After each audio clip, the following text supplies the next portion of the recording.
Welcome, everyone. As people filter in, we'll wait a few minutes to get started. Please go ahead and just introduce yourself in the chat, where you're from, what you're doing, any other things of interest pertaining to the webinar.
For anyone that has joined since I said it, we're going to start at about 2:05 just to give people time to get logged in. 2:05 Eastern Time, 11:05 my time.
Joining has slowed down a bit. So good afternoon, everyone, and welcome to the second webinar in CURC's 2026 webinar series. So we appreciate you joining us. We have a few speakers today. Today's presentation is Reducing Single Use on Campus, Ditching the Disposable Culture. So my name is Jay Gagber. I'm the Zero Waste Manager at UCLA, and I'm a member of the webinar committee at CURC and a board member for CURC. For those of you not familiar with CURC, CURC is a community of zero waste champions in higher education. It's free, member-based organization anyone can join that works towards waste reduction, diversion, and sustainable material management through information sharing, educational support, and networking opportunities. Today's session is part of our free CURC webinar series that runs every other month throughout the year. The series is designed to highlight innovative campus programs, things that we're all focusing on, and provide trends and perspectives on a broad range of operational and educational topics related to recycling and sustainable material management. We have a few housekeeping notes. So If you have problems with your audio or video during the webinar, you can visit the Zoom Support Center at support.zoom.us. To avoid background noise, we placed all but our panelists on mute. So during the session, feel free to submit a question using the Q&A, to type a note, and we will get to them at the end, as many as we can. For general comments or notes, feel free to use the chat function in the dashboard. Copies of today's presentations will be available for download, and the recording will be available as well. There we go. And if you are interested in joining the CURC listserv, that will be put in the chat. It's also just listed here if you want to take an image, a photo. So this is a good way connections between other campuses that are doing stuff with educational. It's a great resource as it covers all topics related to recycling and waste reduction programs from various campuses and universities. It's free to subscribe and available to anyone. Feel free to click on the link and then sign up for the Recycle Google group. You'll see a button that reads Ask to Join Group. Once you complete this, you will be able to post and respond to messages as well as receive emails with messages from that listserv. So again, questions people might ask if you want to ask kind of the greater sustainability community. So thank you for joining us today to talk about a very trendy topic, how to facilitate reuse on campus. Today we will learn strategies for how campuses can make reuse easy, visible, and community-driven by launching and sustaining reuse initiatives, from pop-up clothing swaps, models, to upcycling programs. These are all the kind of things that we look at through these webinars. So our presenters today are Lexi Ronska from Boston University and Tom Barres and Radis Mapa from Associated Students UCLA from my campus. So Lexi is the Sustainability Director for Boston University for Dining Services.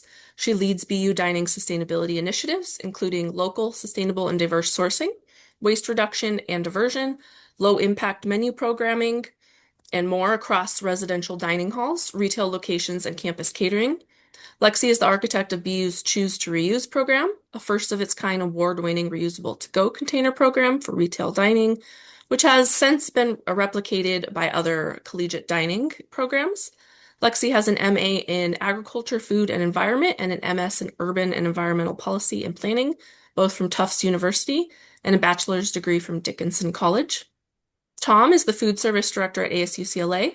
Before coming to ASUCLA, he was general manager for a national food service company, overseeing and supporting 23 accounts throughout Southern California, including Cafe Med and the UCLA Medical Center. Besides being a huge foodie, he is a classically trained French chef and attended the Culinary Institute of America in Hyde Park, New York.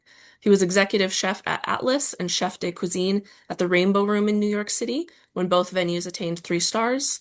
Additionally, he's worked in a Michelin 2-star restaurant in France, as well as trattorias in Florence and Milan, Italy. Tom has connections through the whole UC system. His son played basketball at UCLA and graduated with a degree in aerospace engineering, and his daughter Lainey is graduating from Cal next month with a degree in public relations, and his wife also attended UCLA, so lots of connections there. His goal is to invigorate the ASUCLA food service by offering new foods that are representative of the LA food scene and drive the sustainability processes, including reusables and food digesters across the campus, to assist the younger generation reducing global warming and making the planet better for future generations. Radis started with ASUCLA as a food service worker in 1995 while she was a freshman, and she's been proud to grow her career at ASUCLA ever since. After graduating, she moved into a customer service manager role at the flagship coffee house and worked her way through operations to division manager, where she spent nearly 20 years overseeing catering, commissary, and concessions. Today, as assistant director of food operations at ASUCLA, she's focused on moving ASUCLA forward, prioritizing sustainability, and bringing fresh ideas and great food to the campus dining experience.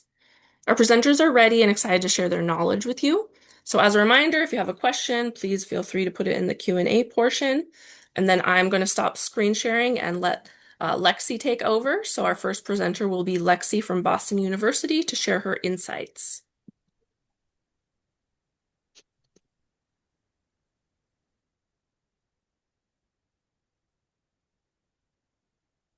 All right. Hi, everyone. Really excited to speak with you all today and talk about our journey of creating a culture of reuse at Boston University. I will cover the history of reuse on campus, dig into our needs when we were developing our Choose to Reuse program, and dig into our program, how it's designed, how it works, how we've marketed the program, and probably most interesting, the results and impact that we've seen from the program and how it really has created a culture of reuse on campus. And then, if time allows, talk about some other reuse initiatives that we have implemented as a result of the success we've seen from Choose to Reuse and that culture change. So some history of reuse on campus. All of our residential dining halls are dine-in only to promote a communal dining experience and social interaction. So when we thought of disposable packaging and when we were historically looking at disposable packaging on campus, it was in our retail environments. So our retail cafes and coffee shops and other places where you were grabbing something and maybe eating it there or maybe taking it with you, that's where we were really generating disposable packaging on campus and where our opportunity area was. We had a very small reusable container program called Green to Go that was established in 2011 at our retail food hall location. And it was a pretty clunky analog program where you paid $4 to join the program and you received the card that you see in the top left image. And then every time you ordered with your reusable container, you would receive a 25-cent discount. The idea being after 16 uses, you paid for it, and then you'll just continue saving money after each subsequent use. And then you would take your order, enjoy it anywhere you wanted, and you had to return it to one of the blue bins you see in the bottom left photo. And that was only at our food hall location and could only be returned during operating hours because when you returned your container, you then exchanged the container for the card in the top left. So it was a manual interaction that was just very clunky and limiting and also required a lot of labor and effort. We have always offered reusable dishware in our locations as well, including our retail locations, to try to incentivize folks to dine in and enjoy our spaces and choose the sustainable option. And so we had different disposable surcharges to try to dissuade folks who were going to be eating in our seating area from selecting a disposable just out of habit. Initially, it was a 25-cent surcharge and it increased to a 75-cent surcharge, but that didn't really do much. So with all of these efforts together, at its peak, we had about 350 people participating in our Green to Go program every semester, and the vast majority of diners, about 85%, chose to pay for disposable packaging. You would come to our food hall at peak meal period. Every table would be filled, and pretty much everyone was eating on disposable packaging. So the challenge that we were really trying to solve was not only how do you make a reusable to-go container program more convenient so more people will participate in it and take their food elsewhere in reusable vessels, but also how do you change behavior and break down the preference that people are giving to disposable packaging and make the reusable packaging the preferred option for folks eating in our locations as well. So we set out to design a new reusable to-go container program. Our Green to Go program was sunset at the start of the pandemic, and partly because we were undergoing a full renovation of our food hall location and moving from cashiers at all of our concepts to mobile ordering through Grubhub with contactless pickup shelves. So even if that program had been successful, we wouldn't be able to bring it back within the operational constraints that we were going to be operating in. So we needed a program that could operate within mobile order and contactless pickup, which at the time was very challenging because a lot of the programs, really all of the programs that were out there at the time, required some type of face-to-face interaction or exchange. But we needed to rewrite the system and come up with something else that could work with that seamless digital experience.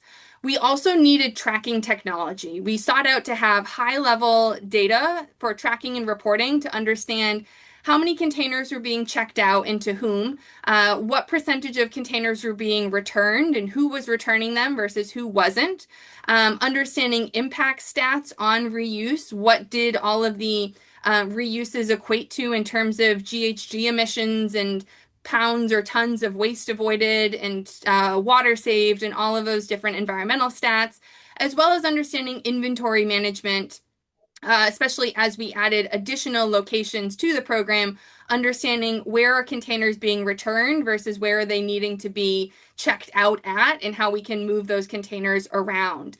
Our prior Green to Go program had very minimal data that was able to be tracked. We had a few buttons on a POS system for folks joining the program and for folks receiving the 25-cent discount. But besides that, we didn't know really what our return rate was or who was returning versus who wasn't. It was very difficult to understand the impact of the program and as well where it was falling short. So we wanted data to not only be able to report on the success of the program if we were seeing success, but also to really understand those operational challenges and pinch points so that we could intervene when necessary. We also needed ease of use and nudges to drive behavior change. So we really wanted to increase participation. We have over 11,000 students on a meal plan, and so 350 people participating in a program open to student, staff, and faculty is not enough to really drive the needle in waste reduction.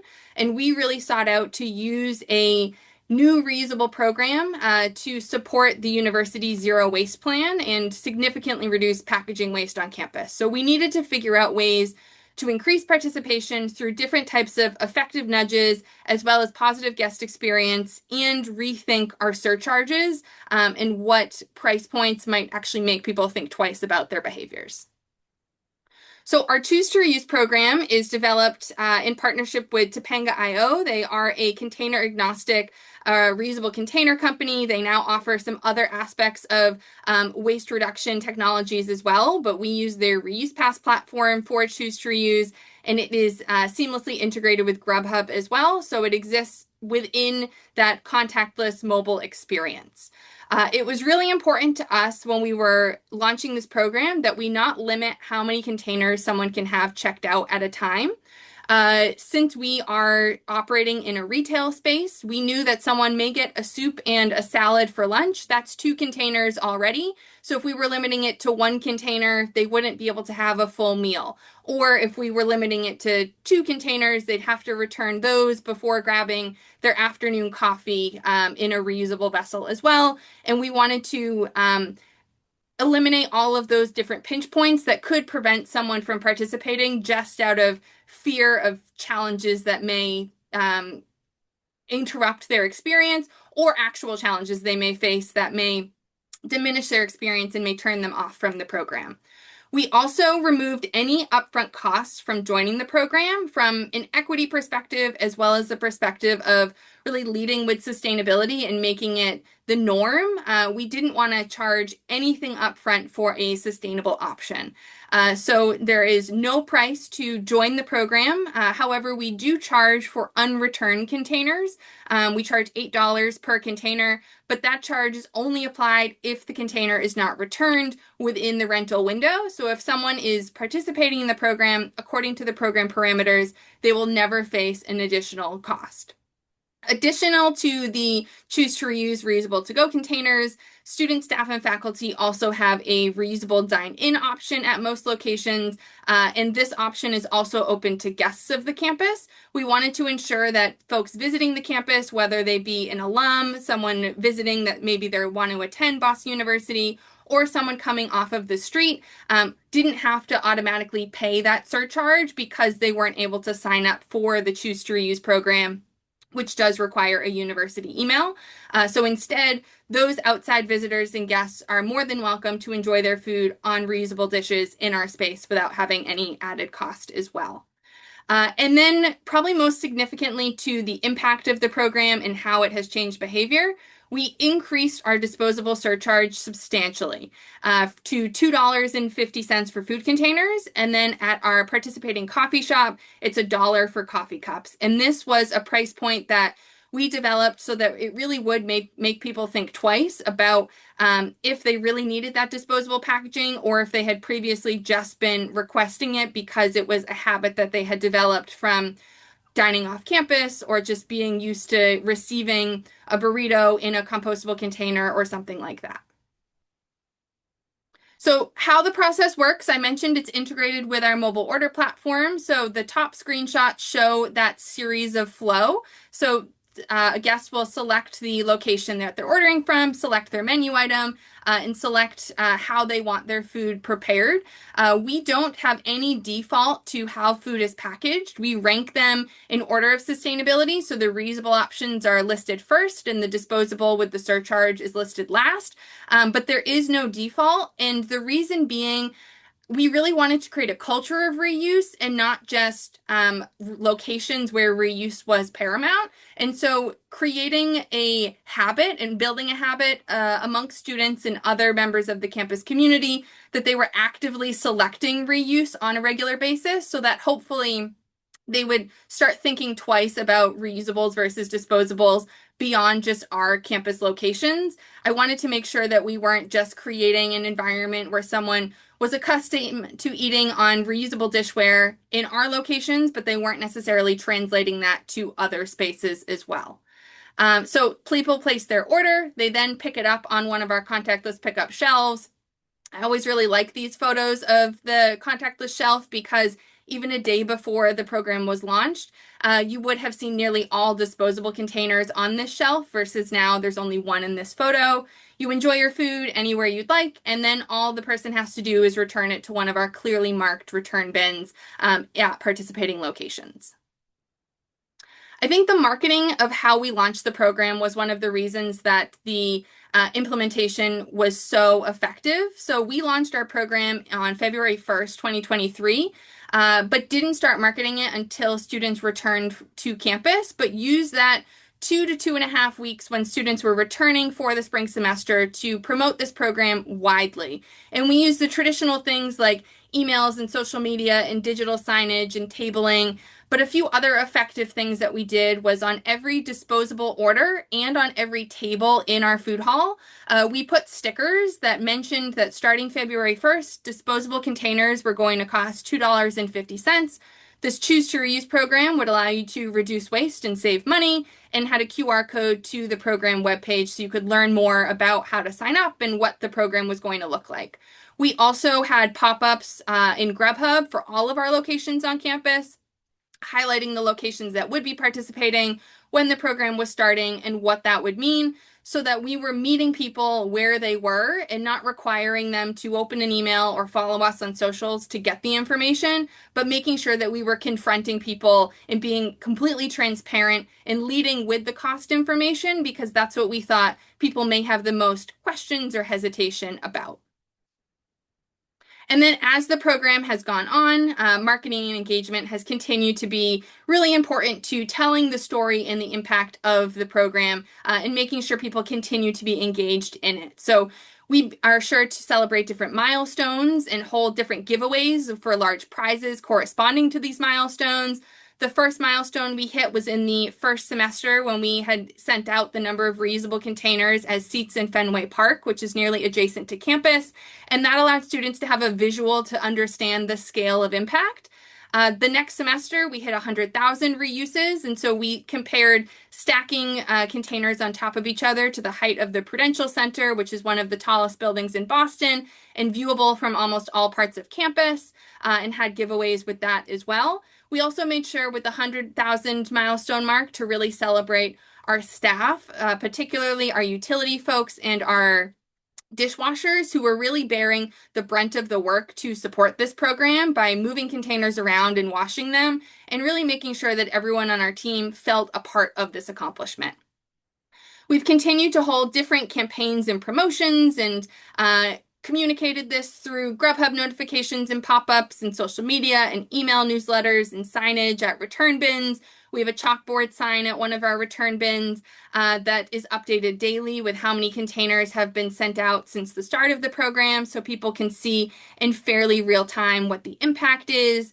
And then a couple years ago, we implemented some carrot-based aspects of the program. When we first designed the program, it was very stick-based with surcharges and penalties around unreturned containers, but we wanted to add some carrot-based incentives to keep people participating in the program as well. So we launched Caught Green-Handed, where A couple times a week, our program intern will spot someone around campus with a Choose to Reuse cup or container, and they'll be rewarded with a small reusable or sustainable prize.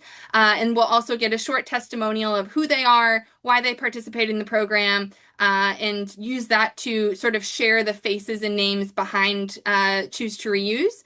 And it's been interesting to see with these caught green-handed responses over time, they're pretty equally weighted between folks who do it because of sustainability, because of cost, and because of convenience. So we've really permeated all different reasons, and it's not just people participate in this program because they care about the planet, because unfortunately, our campus population at large isn't always motivated that way.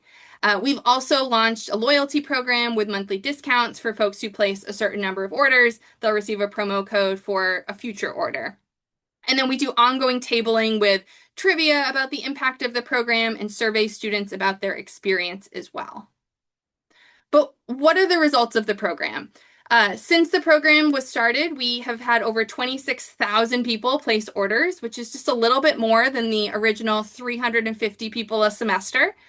We've sent out over 470,000 reusable containers in that time, and we've also seen a 22% increase in dine-in orders.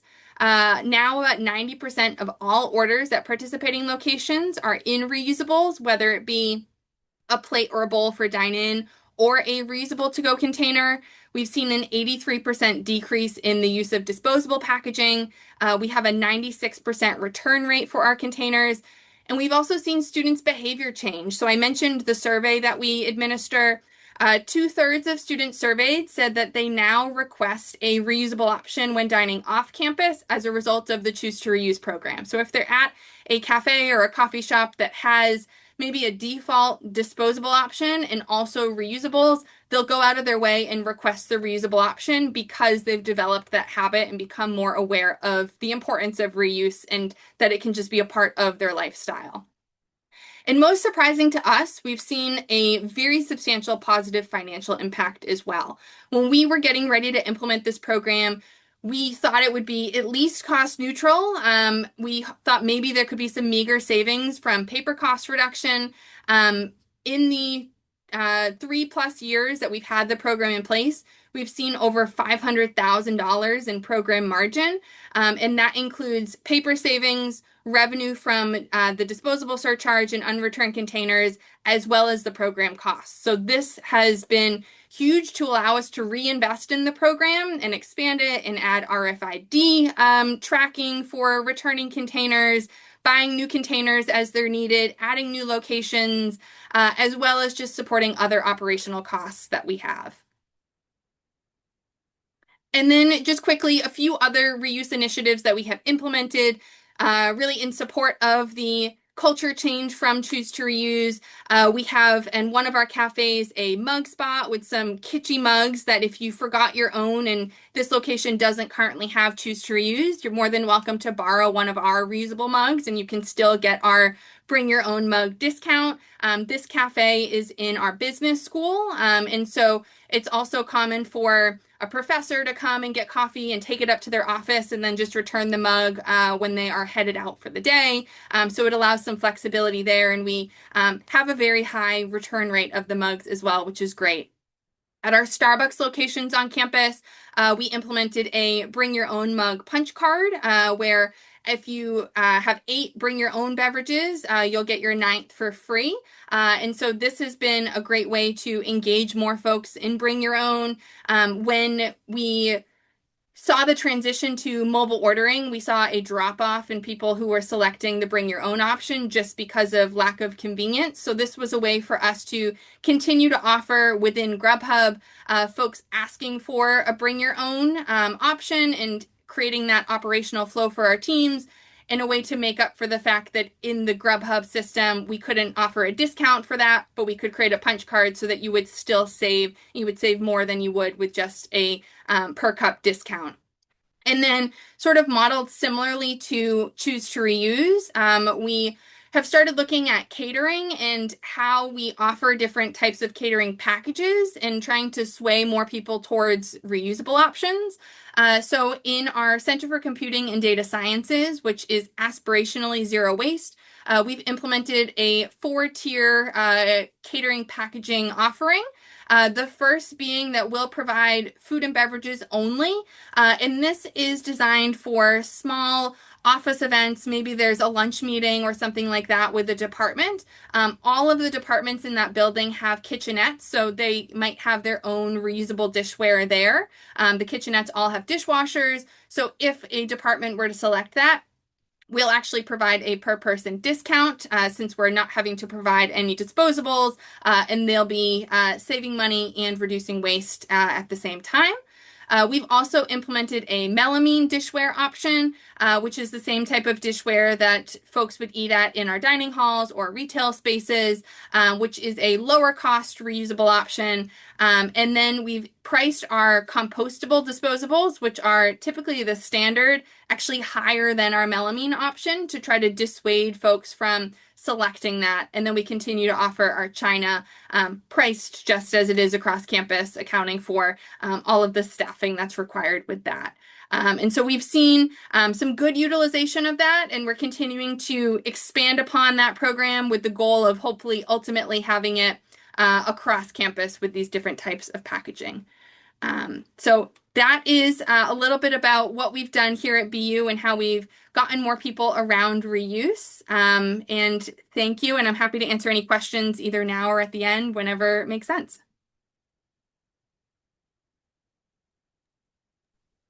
Thank you. Thank you again, Lexi. So, if you have questions, make sure you're putting them in the Q&A function, and we will get to those after our next presentation. So put them in there for both of them, and we will get to that afterwards.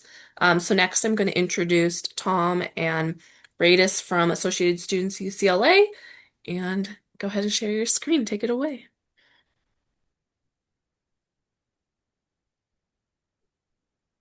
All right, just do this correctly.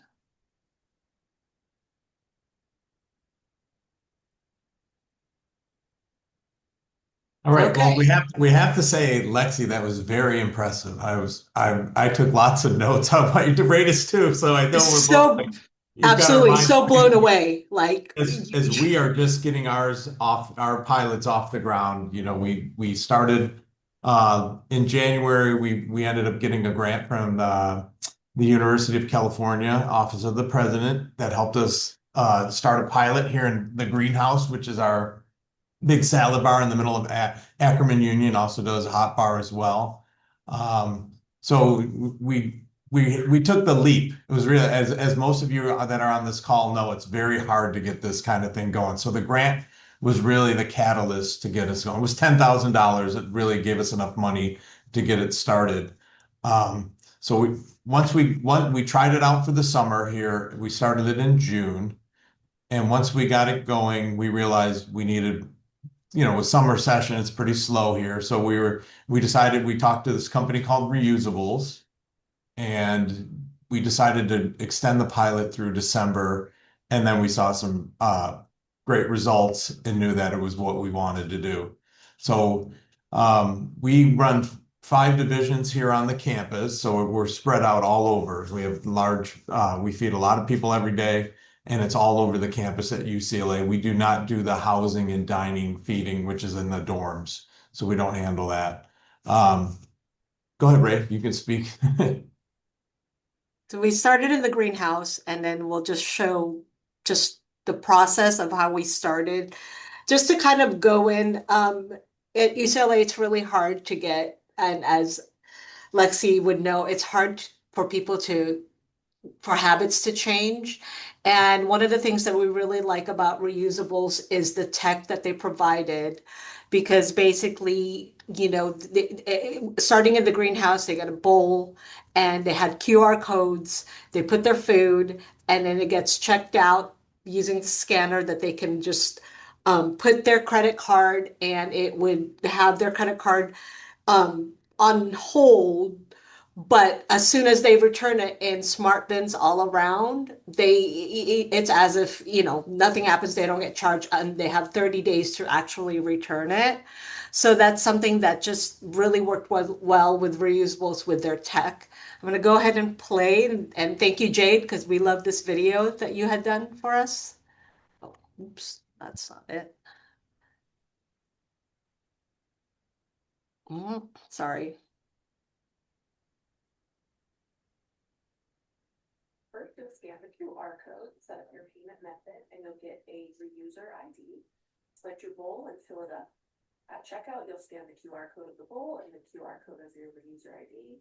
You'll subtract the weight of the bowl and you'll pay like normal. Once you're done, find the reuse station, scan the QR code, and return.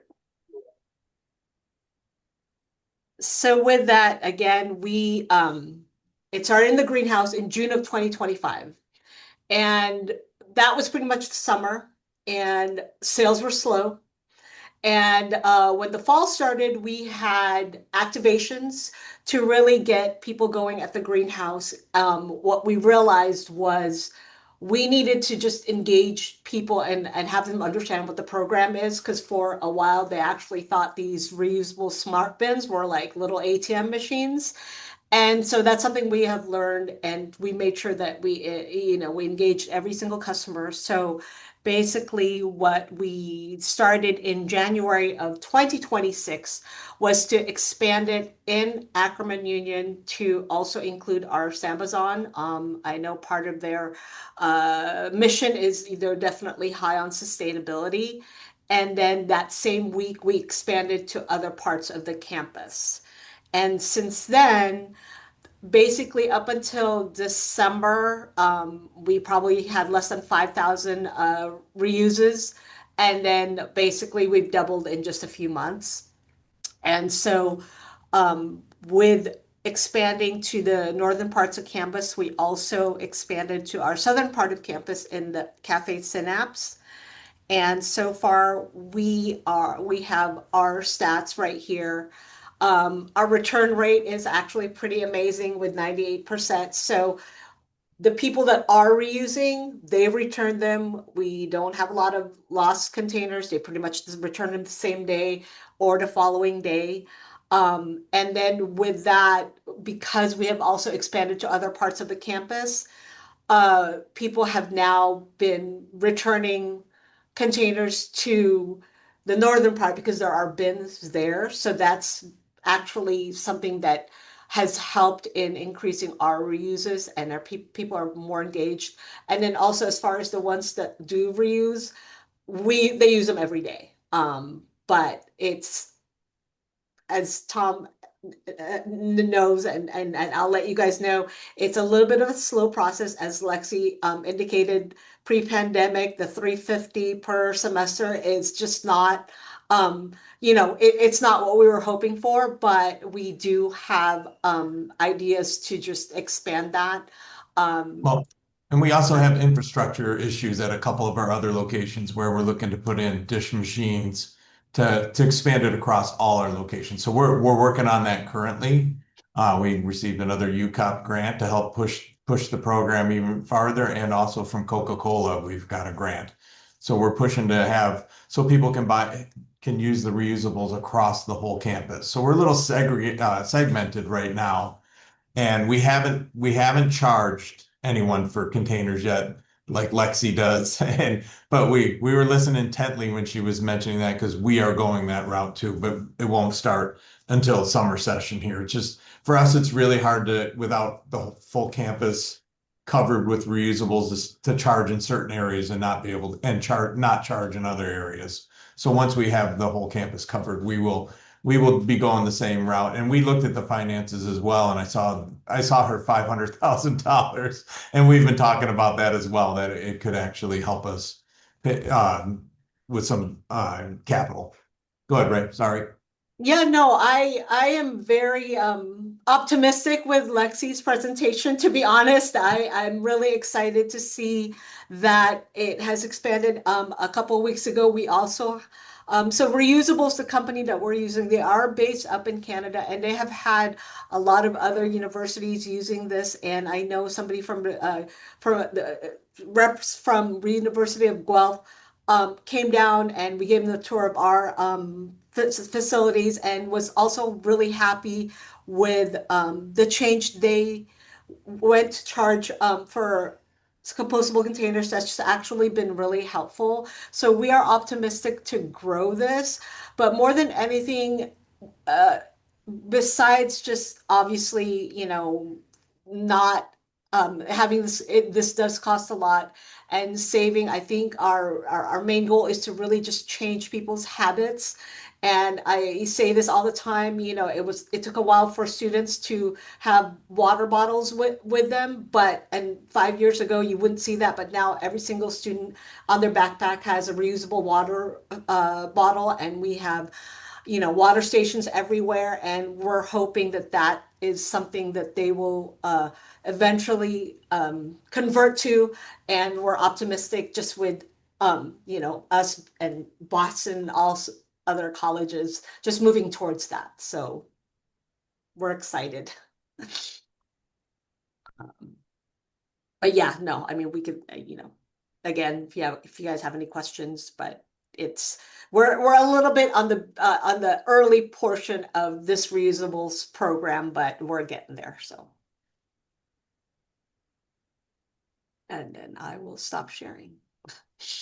Awesome. Thank you, Tom and Radis and Lexi again.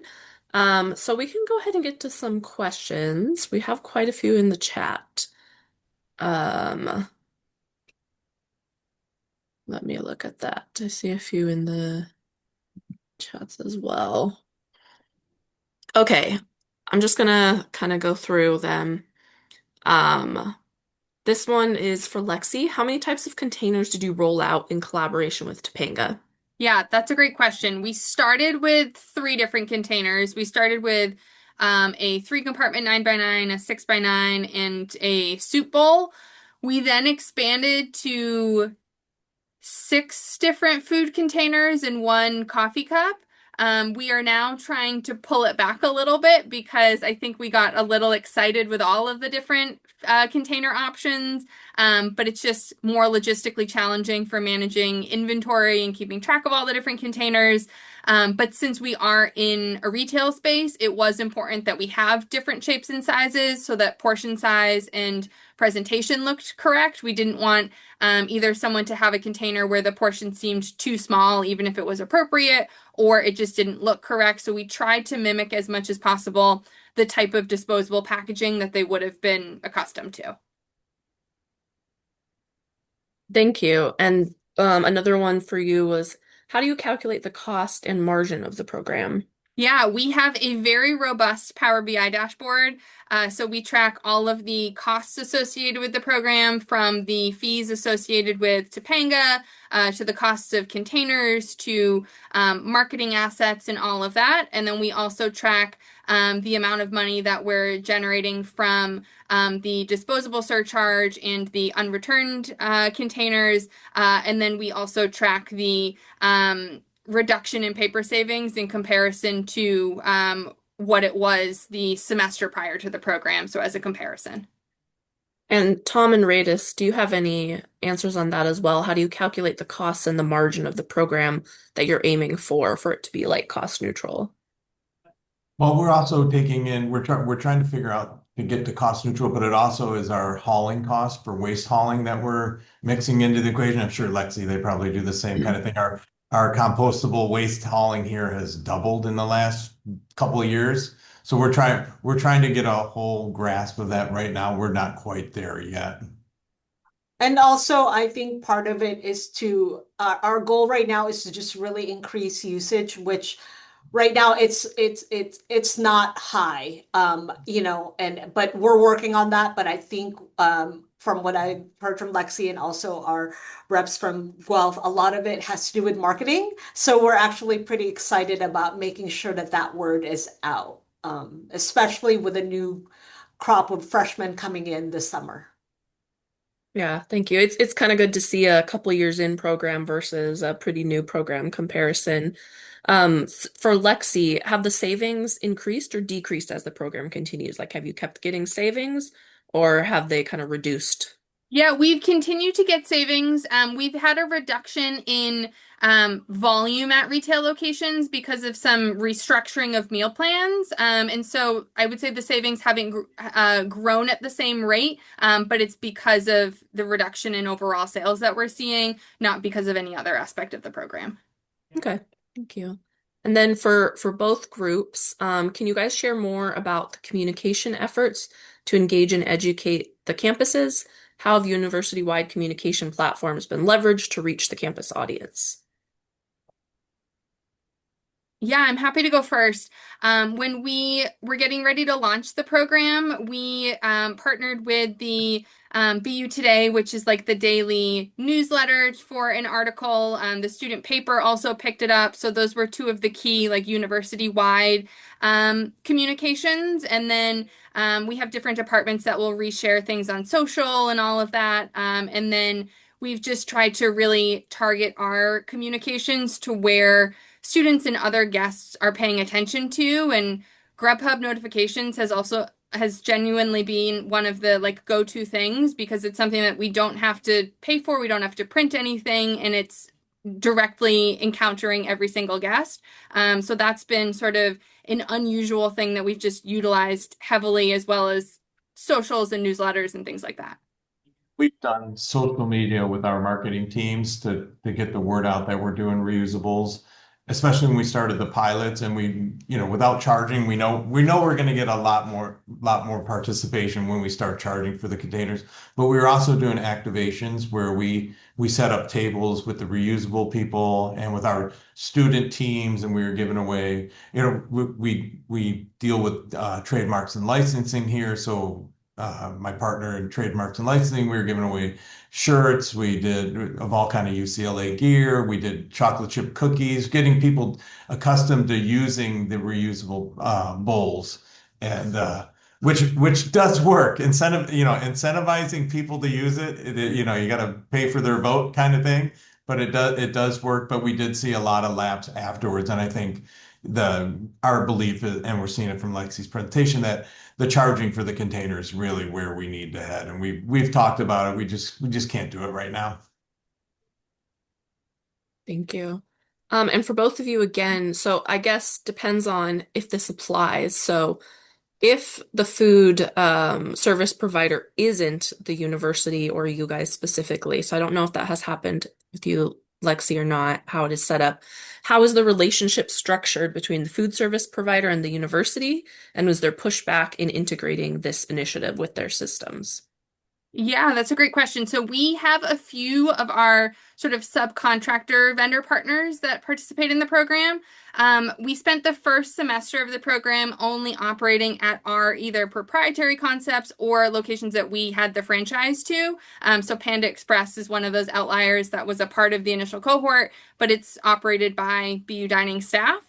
And then once we had a semester of experience and could speak to the success of the program, how the operations worked, the student perspective, we then broached some of our other vendors in our food hall space, as well as other places on campus, and explained to them the program. And I think it helped that we had really tested the proof of concept and could go to them with our experience. And we also provide them the reusable containers, the reusable dishware, and the technology that they need to track the containers. And they also get to keep whatever revenue they generate from the disposable containers that people purchase. So we've tried to make it as attractive as possible, to make it a fair partnership, but move in the direction of waste reduction across campus.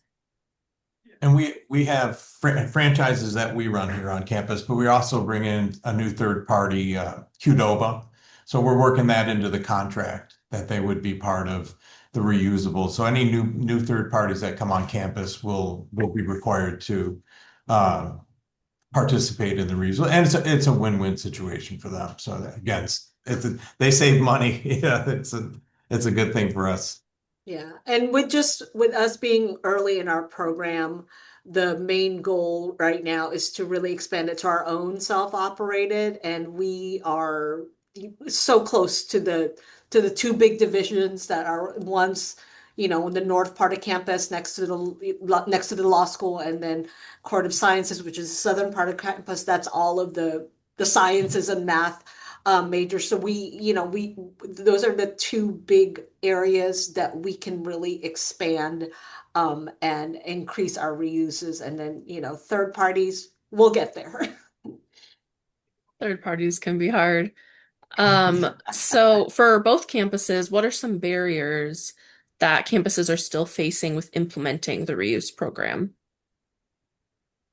For us, cost and then just infrastructure problems were the real part. Having dishwashers at the law school and at the Court of Sciences, so which we are addressing currently. So we think we're going to be up in a couple months and ready for summer session. The other part is the buy-in.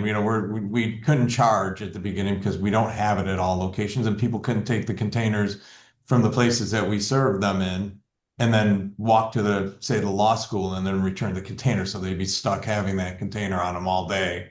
And so we learned a lot of lessons by having those pilots and by doing the activations, because people gave us a lot of feedback, like Rita said, that people thought they were ATMs. And so it's kind of interesting. I think for us, similarly, like infrastructure, dishwashing capacity can always be a limiting thing. I think we also have one coffee shop that participates. We have a stainless steel tumbler in the program. We have one size tumbler right now. And with coffee, there are a lot of nuances and challenges with sizes and sizes of iced versus hot. And so it's an area that we're still sort of digging into and figuring out the best path forward of, do you have one cup that's your largest cup, and if someone orders a small, there's just a lot of air in the cup, or do you have a cup for every size, and if so, what's the inventory management process and space required for that, and some of those challenges. So working through some of those operational and guest experience efficiencies and all of that. And additionally, because our program is implemented with Grubhub, it's great and it provides a lot of benefits to the seamlessness of the program. But Grubhub tickets print differently at a food concept versus a coffee shop. A food concept prints your whole order on one ticket versus a coffee shop prints every item individually. And so there's some engineering challenges with the integration of the program that have just caused some hurdles for us. And then the next question is for both of you, though it might be too early for UCLA, but do either of you have data regarding how many times a container is used before it becomes unusable, broken, too dirty, or stained, or whatever that may be? Yeah, I can get started. Yeah. So each of our containers has a unique code on it. So we're able to track how many times that container has been used. Our data is a bit of an underestimate just because we have changed container tags a few times throughout the life of the program. When we first started, our tags were just QR codes, and then we moved to RFID tracking. So we had to re-tag all of our containers, but we weren't able to transfer the tag number that was associated previously with the new tag. So I think currently the most used container is 109 times in our program, but again, that's an underestimate. I think it's probably double that if I were to guess. And is that still in use? Yes. Okay, so we don't fully know yet for that. That's good. Yeah. That's a good amount. And I'm for UCLA, you guys don't have info on that yet, right? Yeah. So for both sides, can you guys share more info on the process for tracking your returned containers, the company or your own side of it, whatever you have it set up?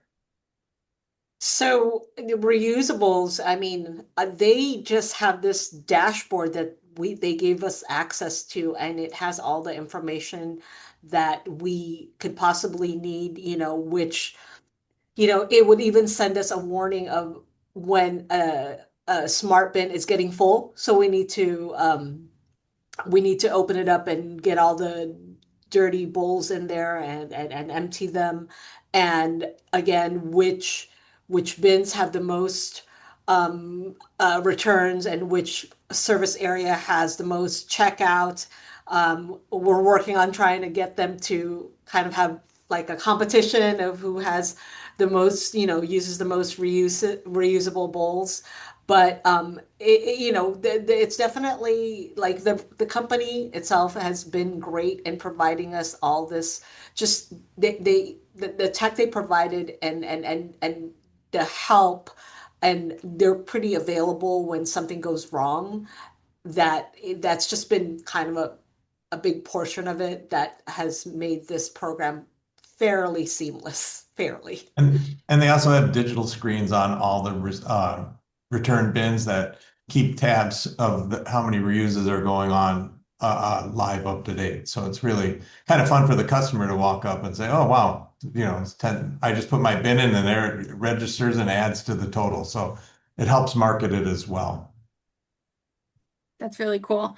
Our returns are also tracked, I would say, in a similar dashboard that Topanga has for the Reuse Pass program. One difference is our returns happen during the dishwashing process, not the return process. Our bins are a very analog. It's a nice looking box that holds a waste tote inside. And then once the container goes through our dish machine, that's where it's marked in as returned. So there isn't anything that the student or other user has to do to return it. They just simply have to drop it in a box and we handle the rest. Cool. A little bit different ways from both of you. So we are at about 5 minute mark. So I know we didn't get to all of the questions, but we're going to wrap up. I know Lexi said she's willing to get emails from people, so we'll try and include stuff. I don't know if Tom and Radis, if you are open to that, but Of course. a lot of people are working on this, so it's a good time to be sharing with it. So thank you again to Lexi, Tom, and Radis for your time and for sharing. And thank you to CURC board member Carly from Holy Cross, who is doing all the behind the scenes, curating the questions and all of that. I'm just going to share just our last little wrap up pieces.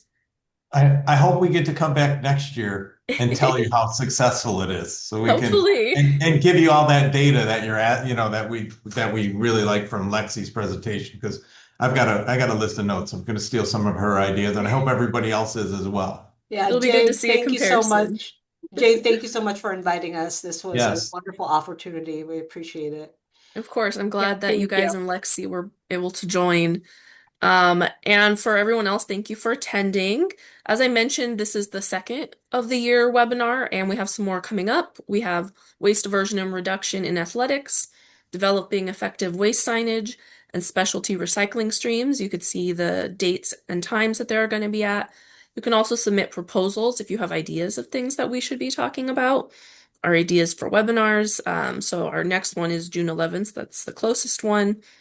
So we're always looking for topics if you have something great to share. And we're also looking for anyone who wants to be a part of the webinar as sponsors that maybe go with certain topics. We're open to that as well. So, but one last time, I just wanted to thank Lexi, Tom, and Radis for their time and participation. We really appreciate it.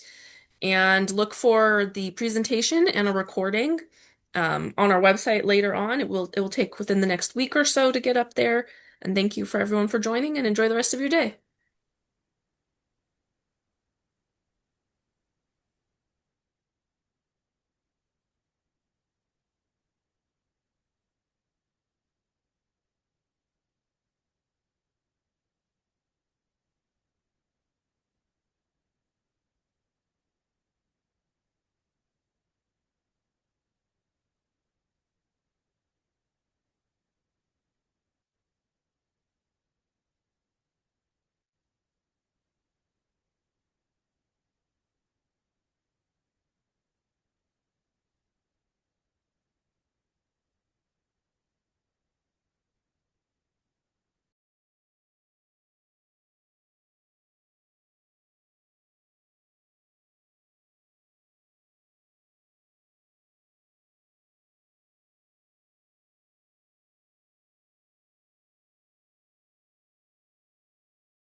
Hey, awesome. If anyone's still on, has any more questions, feel free to reach out to us at Kirk, via our website, but I think we're in good shape.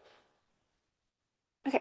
All right, I'm gonna stop the recording and shut the webinar down. Great job, Jade. Thank you. Thanks everyone who's still on that joined. Bye.